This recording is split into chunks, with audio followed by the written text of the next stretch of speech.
This is the second live section for video related to Combined Geoscientist Examination. So this is not for those students who prepare for GATE and NET Examination. This is strictly for Geoscientist exam aspirants. So in the last video, I have discussed the equations related to hydrogeology, which are very important. So today we will be discussing about the last 2020, 21, 22, 23 years questions. Especially not all the questions. This is strictly for those questions which are either a numerical question or something that is related to equation. So in the last live I have shown you the pattern of question they ask. So over here let's see what we have to discuss. So this is a 2021 question. They directly ask the equation coefficient of transmissivity T can be expressed in which particular way. So this is a very easy question, right? Very easy question. We know transmissivity T is equal to hydraulic conductivity K into thickness, saturated thickness B. This is a very easy question. Direct, those who know the transmissivity equation, you will be able to get the answer. Now move on to the next one. This is a 2021 UPSC Geoscientist Examination question. Question number 14. The quantity of water Q moving per unit time as started by Darcy's law is expressed as, they have mentioned P as coefficient of permeability, I hydraulic gradient, A cross sectional area through which water moves. We know what is the basic equation for Darcy's equation. Q is equal to, it is directly proportional to the cross sectional area, directly proportional to the distance between the 2 points, and inversely proportional to the directly proportional to the hydraulic gradient, inversely proportional to the distance between the 2 points, and K is the proportionality constant or coefficient of permeability.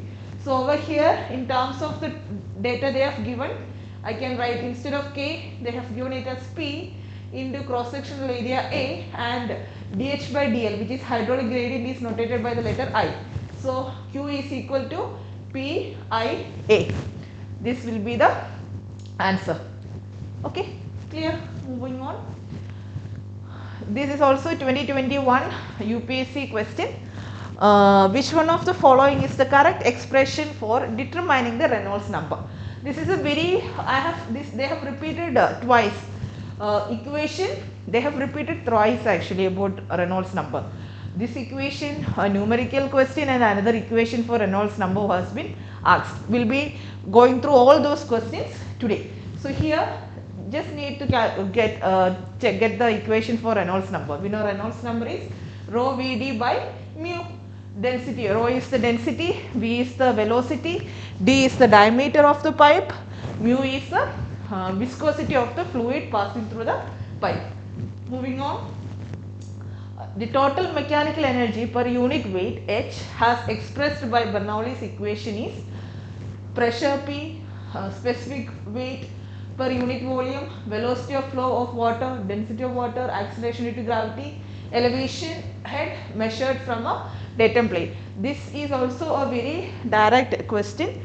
So the answer will be, so Bernoulli's equation given in the previous live section, where I have mentioned that the total energy, total mechanical energy for in a unit weight of groundwater, that will be equal to the potential energy plus kinetic energy plus fluid pressure. So this term is for potential energy, kinetic energy, sorry, this is for the fluid pressure, kinetic energy, and this is for potential energy, elevation term. So per unit weight the term will be fluid pressure P divided by density into acceleration due to gravity, velocity of water divided by 2 into acceleration due to gravity, plus the elevation head. Moving on. So these are few questions from 2022 paper. So 2021 paper was different. This 2022 paper was completely an offline section. The prelims was also offline. Let's see each question. So first question, if rho m, I hope the question is clear.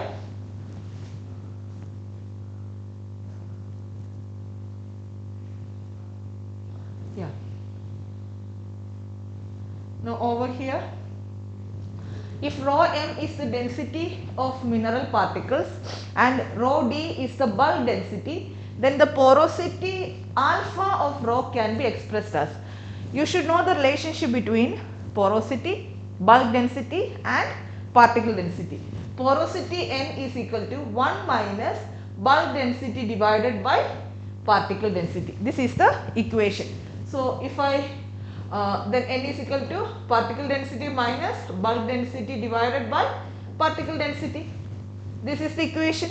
So, here they have mentioned porosity in terms of alpha, particle density in terms of rho m, and bulk density is in terms of rho d. So, that will be rho m minus rho d. Yeah, this would be the answer. This will become the answer.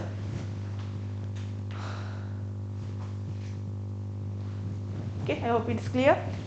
This is the numerical question I just mentioned about the Reynolds number. They have given that Reynolds number of a fluid in a conduit is 12. If the velocity of the flow is increased twice and the diameter of the conduit is reduced to 1/3, what will be the new Reynolds number? This is a very good question. How will you answer over here? They have mentioned that normally the Reynolds number was 12. Later the velocity of the flow has increased twice. Velocity initially at first case, so we can mention it as case 1, and in the second case, case 1 Reynolds number is equal to 12, Re is equal to 12.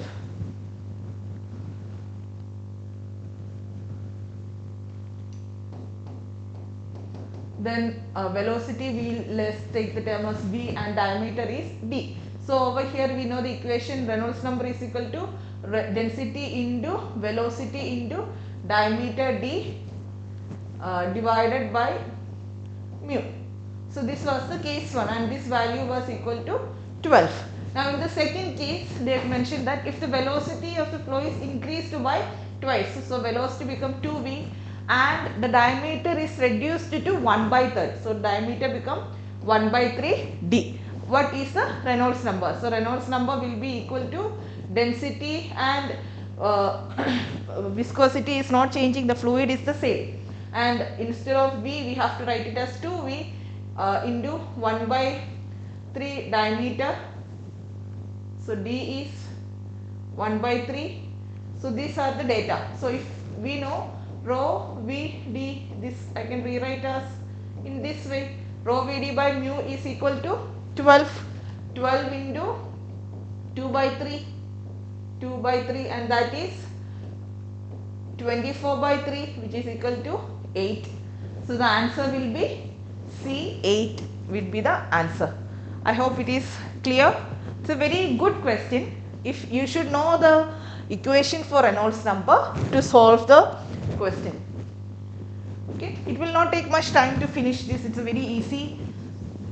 If you know Reynolds number equation, you will be able to answer the question. Moving on to the next one.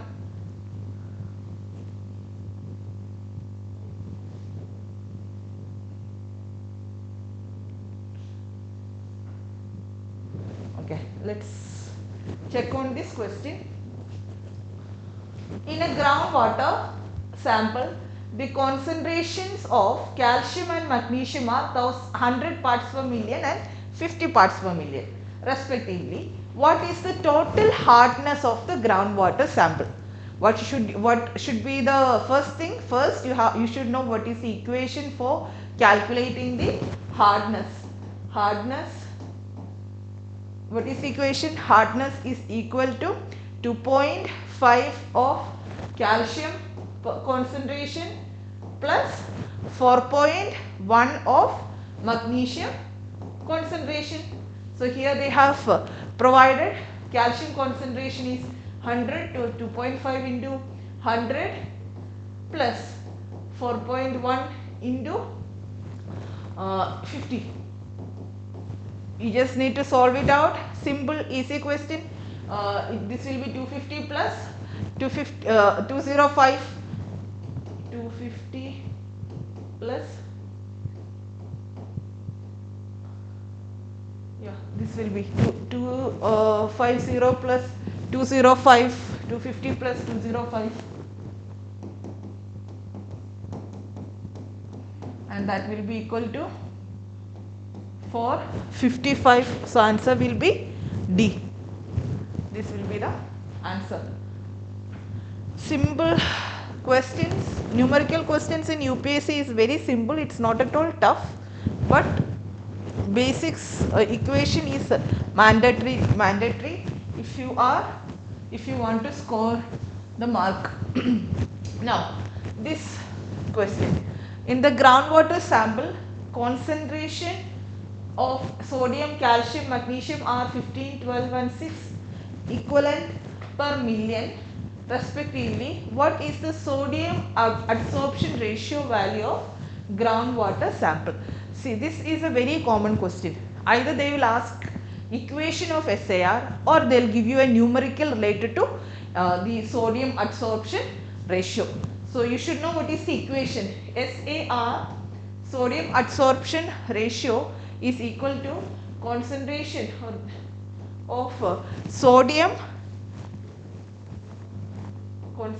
of sodium divided by root over concentration of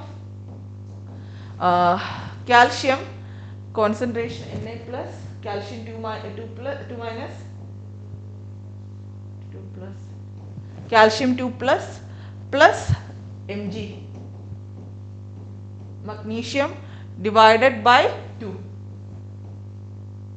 This value is what you need to calculate. So how do you know the data?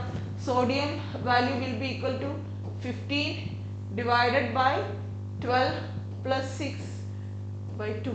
So this is easy. 15 divided by root over 12 plus 6 is 18. 18 by 2 is 9. Root over 9 is 3. So this is 15 by 3, that is equal to 5. So though they are not allowing us to take a calculator, you won't be needing a calculator for solving questions of UPSC. It will be very easy. So the answer is 5. Okay. Moving on. The average interstitial velocity of sand with effective porosity of 25% is equal to dash. So you should know what is the interstitial velocity of sand with effective porosity is 25%. These are questions from 2023 paper. Okay, so these are questions from 2023 geoscientist paper. First is average interstitial velocity of sand with effective porosity of 25% is equal to the equation. Average interstitial pore water velocity is equal to porosity times the Darcian velocity. Here porosity is 25% or it is 2.25 Q. That means it is 1/4 of Darcian velocity. Answer will be C. Another 2023 UPSC Geoscientist Examination question. Reynolds number is expressed as NR is equal to. This is also very direct, very easy question, and again they have asked about the Reynolds number. Reynolds number is defined as the ratio of inertial force to viscous force. It's the ratio of inertial force to viscous force. This is the definition of Reynolds number.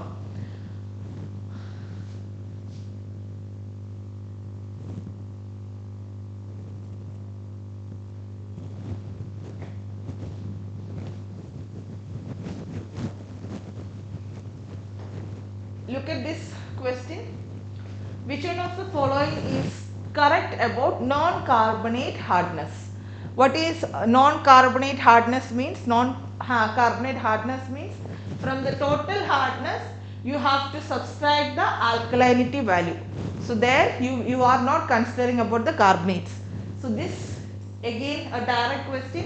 Non-carbonate hardness equation, that's the definition of non-carbonate hardness, which is equal to subtracting the alkalinity from the total hardness value.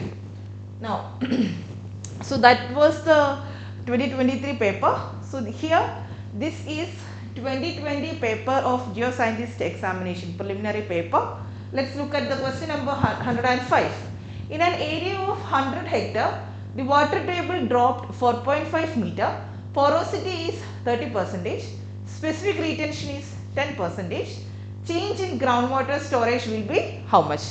So what you should know over here, they have given first, they have given the area in 100 hectare. So you should know what is the relationship between a hectare and meter square, because we need the value in meter. 1 hectare is equal to 10,000 meter. So here 1 hectare is equal to 10,000 meter square. So here this will be 100 into 10 raised to 10 raised to 4 meter square. This is the value of area, 100 into 10 raised to 4 meter square. Now we need to calculate the change in groundwater storage. That is the equation for delta V is equal to specific yield into hydraulic head variation into the cross sectional area A. This is the surface area A. This is the equation to calculate. How will you get SY? They have provided specific retention and porosity. You should know the relationship.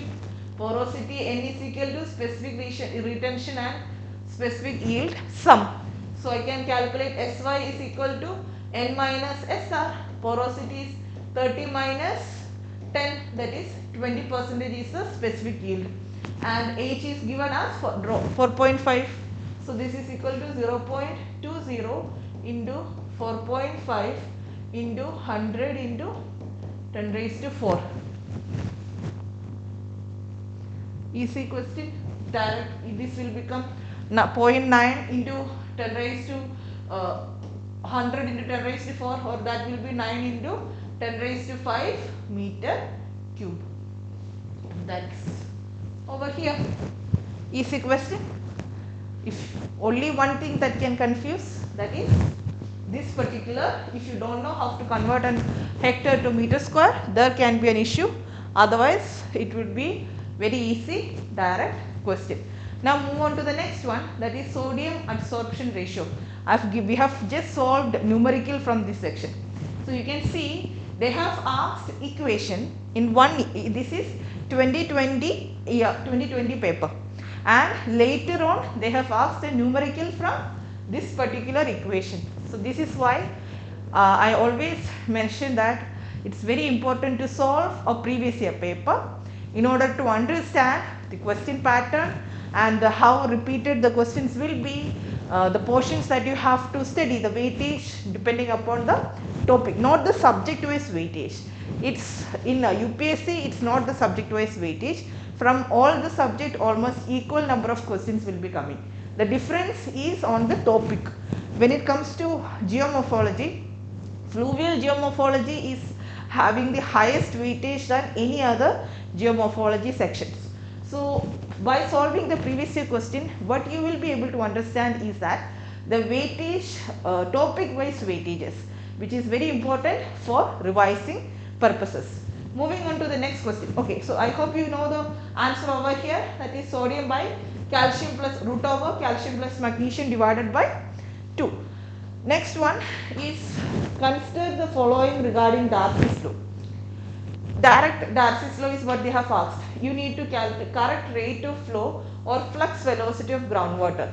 Flux velocity or rate of flow is equal to the Darcian velocity Q, which is discharge by area, or that is equal to hydraulic conductivity into H1 minus H2 divided by L. So K into H1 minus H2 divided by L. This will be the equation for the Darcian velocity terminology. Next, consider the following regarding surface depression. This is an entirely different equation from the normal hydrology part. This is mainly on something that is related to not hydrogeology. It's hydrology section. So the equation for defining the equation that defines the V, the volume of water that is stored by a surface depression, is equal to the maximum storage capacity of the depression, SD, into 1 minus E raised to minus K into, K is constant, PE, whereas PE is the rainfall excess or the volume of precipitation that has happened. So SD into 1 minus e raised to minus k. Yeah, so the answer would be D over here. Okay, moving on. Consider the following regarding an unconfined aquifer. SY is the average specific yield of the aquifer. Delta V is the volume of the aquifer lying between the original water table and the water table at the same some later specific time. Which one of the following is the correct change in the storage? So they have given the specific yield and they have given the volume of water that is present. So obviously the change in the storage delta S will be equal to SY into delta V. This will be simple. SY into delta V will be the value. Next, consider the following regarding storage coefficient of the aquifer. Storage coefficient equation, storage coefficient S is equal to, storage coefficient equation is S is equal to the specific gravity of water, the saturation thickness of the aquifer multiplied by aquifer compressibility plus porosity into water compressibility. This is the basic equation. Now, for solving this question, you should have an idea, you should know the relationship between aquifer compressibility and bulk modulus of elasticity of the aquifer. So, the modulus of compressibility or bulk modulus of elasticity is inversely proportional. It is reciprocal of the compressibility. Compressibility is 1 by bulk modulus of elasticity. So if you know this relationship, you can rewrite this as specific weight of water, saturated thickness into 1 by ES plus N into again bulk modulus of elasticity of water 1 by KW. Now they have taken the porosity also outside, so this will be B into N. So here we need to divide it with the porosity term. This will be the value. So which one will be, I guess B will be the answer, right? Specific gravity into porosity into saturated thickness 1 by KW. Yeah, this will be the answer. So you should have, first of all you should know the basic equation, then you should know the relationship between the bulk modulus of elasticity and the compressibility terminologies. So these are the questions related to numerical questions and equation based questions of preliminary paper from 2020, 2021, 2022 and 2023. We have done 4 years of previous year questions over here. So I hope you understood the pattern of numerical question and the equation based questions they have asked. In many years there are questions for 3 to 4 questions more were there, but those questions were not correct actually. You will not be getting the answer they have provided in the options. So the marks were not given if you are attended, or those questions were not counted actually. I hope that I guess those questions were there in 2022 paper, 2022 paper. You can see those questions in 2022 or 2021 papers. You will get those questions. Anyway, so we'll be coming up with another live section for the UPSC Geoscientist Examination. So if you are revising or if you are preparing for the February 18 paper, you can go through our live section. So there are other videos uploaded in our YouTube channel which can be helpful for you. So we have already started our batch for the next year 2025 UPSC GATE and June NET examination. So if you are interested in joining in our classes, you can contact us in the number given over here. You can either WhatsApp us or call us. We'll give you the details regarding the course. You can follow us in our Instagram, Facebook and YouTube channel for the useful knowledgeable videos related to geology. So thank you so much. We'll meet in another video. My name is Rukku Raju, signing off.